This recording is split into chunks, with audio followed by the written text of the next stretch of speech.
They're working together. They're rebuilding a little town they call home, and the government isn't involved. The churches are. There's a woman named Molly. She's a nurse. She's married to a firefighter. She couldn't stand to see the historic Denver hotel shut its doors. Well, Molly's never run a hotel. I mean, look at this little hotel. She didn't know what to do. She didn't even have the money to buy it. So she went up to the owner and she says, "You can't close the doors. What else? How can I help? What can be done to keep it open?" Well, the seller was so impressed with her passion that he sold her the place, not with a contract, but on a handshake. He agreed even to finance the purchase himself. He said, "You know what, Molly? I'll sell it to you." "Oh, I don't know if I..." No, you can do it." They shook hands on the deal. Molly has a very long way to go to make sure this hotel is a success, but so far, she hasn't missed a payment. Then there's the story of the local fire marshal who went to inspect a place called the Sugar Tree Ministry. This is an outreach to those in need in Wilmington, and boy, is there need now. Upon finding the several code violations, he wrote out a ticket. He gave him a warning notice. Then he went back to the firehouse. And he said, "Guys, come on, grab your stuff." All the firemen came, and they made the needed repairs so this could keep its doors open. That's who we are. That's America. Now, that's not who America is right now, but that's who Wilmington is. Wilmington is a city fighting to be Bedford Falls, not Pottersville. And I personally plan to roll up my sleeves and help.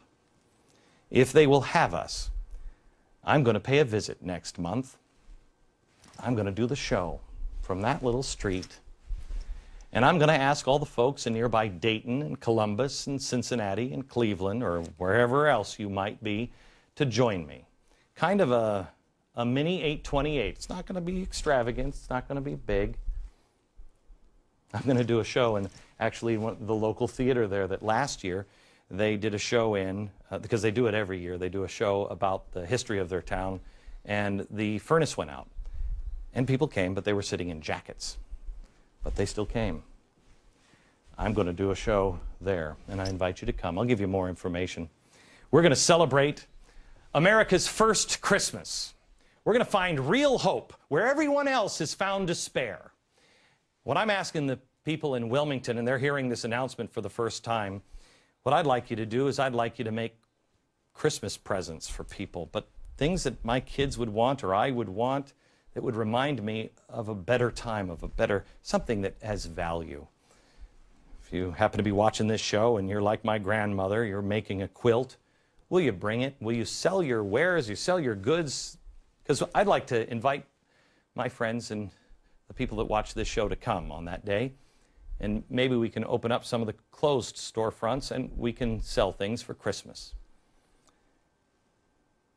Will you help us?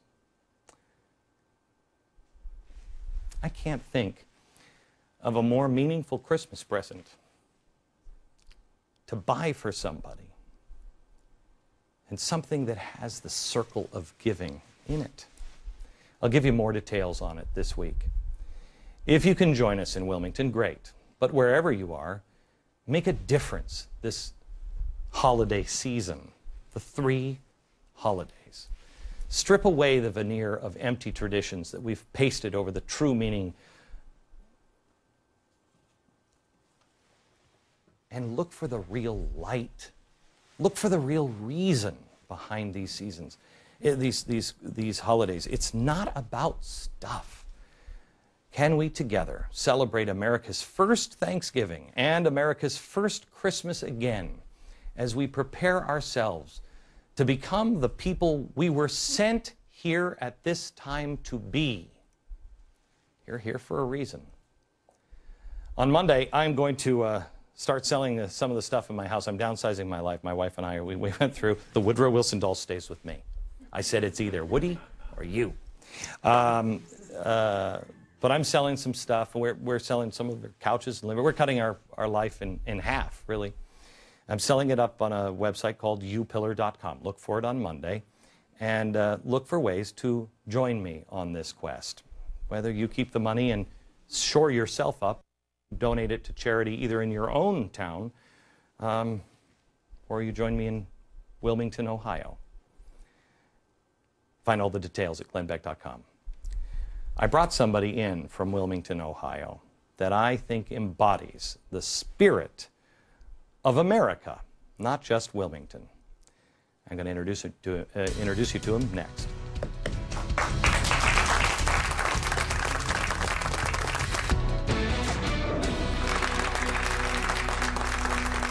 As we approach the trilogy of holidays, we need to reflect on how fortunate we are. I want you to take stock of your own life.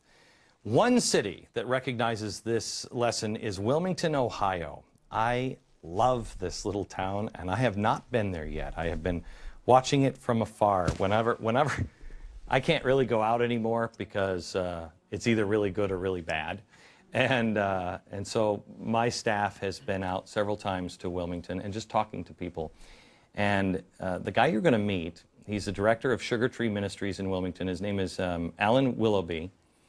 And Alan, you are the guy that when I heard this story, after all the things, I heard the story of my staff saying, we just like to look at the theater, and there was nobody there. And the lady, a couple doors down, she's like, oh, I know where they hide the key. Come on with me, I'll let you in. I mean, it's really a great, loving town. But when I heard your story, that every morning you go in with the other people that work at the pantry. What do you call it? We're a street ministry. Street ministry. We do many things. Okay, but you look at the pantry shelves, and you are seeing an enormous amount of people come through. Yes. Right? There's real need there. Yes. And every morning you put your hands on the shelves, right? Yes, we do.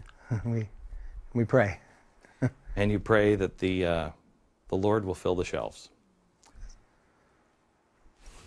And when I heard that, I thought, that's our town. You don't take money from the government. Why? God is our source. He is our Lord and promised to take care of us. How did you start this?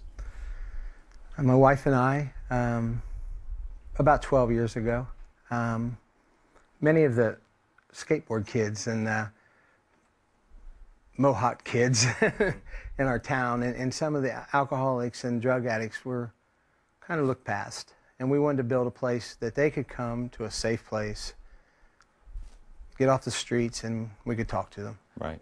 That was our first intent. And then we saw that they were hungry and that they needed shoes and that they needed groceries and things that we never imagined. And it just all started growing. How many meals do you serve a day? Now we're serving 6 days a week, about 150 to 200 people a day. And where's the food coming from? We have 32 churches involved with us, which is amazing. They provide the hot meals. There's about 8,000 cans of food that come in a month just from the city. Just Boy Scouts, Girl Scouts. You know what's amazing is the more I looked into this town, the more I saw the spirit of independence and the spirit of the way it really is supposed to happen is through the churches. All of the churches just seem to be working side by side on like everything, right? Right. I mean, because that's an enormous safety net here. When you have, in a town of 12,000, yes, right? 12,000, and you had 9,500 jobs lost in that town. Yes. What was that blow like? It was unbelievable. Staggering. You went from one of the best towns in America to live in to now what has been dubbed a, the ground zero, I think they named it. What I would like to do, and you're the first citizen I've actually spoken to, is to highlight, because America is about to get punched in the face. And we need to learn how to do it. And we need to learn and see examples of people who are like, well, we're not out. This is just changing temporarily, but we're not out. What are the people in town, what is it that is driving them? What is it that is pushing? What was the hotel? No, it's not going to close. Well, what is this? What's going on there? They're pulling together. We're realizing that there is strength in numbers, that we have faith.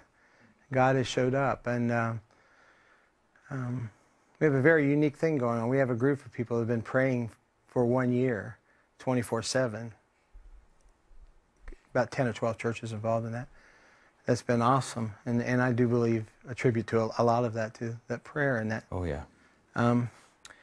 Our city does care about the poor and about broken people, and Sure. and now it goes beyond that in our shoes. It's now the unemployed and the underemployed. You're an alcoholic, a recovering alcoholic. I would have been an alcoholic at a young age if I would continue my ways. Okay. God bless you. You stopped. How did you do that? I just liked it too much. Yeah. But you've been around enough to know that, you know, the thing that I think, and this is where we're going to get into next. I got a couple of. I've got a doctor and a rabbi on this side. Is there a rabbi and a doctor in the house? Yes, as a matter of fact, there is. That people get into a place, and I did it, where you think you're too broken, you can't be fixed, and it's not worth fixing. Correct. Yeah. You see the people firsthand. And America, I'm about to show you the town that is not beyond repair and can pick itself up, and more importantly, will pick itself back up, and quite possibly lead the way to teach the rest of us how to do it. Thank you. Thank you. Back in a minute.